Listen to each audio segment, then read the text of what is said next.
मैं हमेशा मजाक में कहता हूं कि ऊँटों और इंसानों के बीच सबसे बड़ा फर्क यह है कि ऊँट पूरे हफ्ते बिना पिए काम कर सकता है और इंसान पूरे हफ्ते बिना काम किए पी सकता है। हम सब ने यह सुना है कि ऊँट को रेगिस्तान का जहाज कहते हैं, पर क्या हमने कभी यह सोचने की कोशिश की कि क्यों आखिर ऊँट रेगिस्तान का जहाज है जबकि घोड़ा ऊँट से बहुत तेज दौड़ता है। पर हम घोड़े की तारीफ में ऐसा कुछ नहीं कहते। आज समझते हैं क्यों। दोस्तों, दुनिया में कामयाबी दिलाने वाला अगर कोई सबसे बड़ा शब्द है तो वो है लगन। मतलब जब बाधाएं आपके रास्ते में आती हैं तो भी आप रुकते नहीं और अपनी दिशा में चलते ही चले जाते हैं। और अगर आप सही मायने में लगन सीखना चाहते हैं तो रेगिस्तान में जाकर ऊँट को देख लें।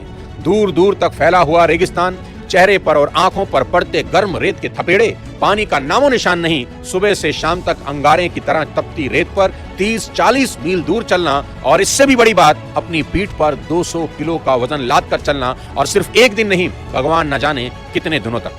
ऊँट हमें याद दिलाता है कि अगर हम संकल्पवान हों तो कुछ भी असंभव नहीं है। इसलिए आपके जीवन में जब भी चुनौतियां आए, ऊँट को याद कर लें और याद रखें, ऊँट धीरे धीरे ही सही पर निरंतर लगातार आगे बढ़ते रहते हैं, एक बार में सिर्फ एक कदम। क्योंकि ऊँट अच्छे से जानते हैं कि वो 100 मीटर की फर्राटा नहीं दौड़ रहे बल्कि मैराथन दौड़ रहे हैं। इसलिए वे कभी जल्दबाजी या हड़बड़ी में नजर नहीं आते, नपी तुली चाल चलते हैं। उनके अंदर मुश्किल एनवायरनमेंट में खुद को ढाल लेने की योग्यता होती है। हमें भी ये याद रखना चाहिए कि जिंदगी 100 मीटर की दौड़ नहीं बल्कि मीलों लंबी मैराथन है। ऊँट हमें सिखाते हैं कि जीवन में कभी टेंशन नहीं लेना। अगर लोग आपसे आगे निकल जाएं तो भी नहीं, अभी काफी दौड़ बची है। और अगर आप ऊँट की तरह धीरे धीरे ही सही पर लगातार चलते रहें तो सबसे आगे निकल सकते हैं। साथियों, जीवन छोटा दिखता है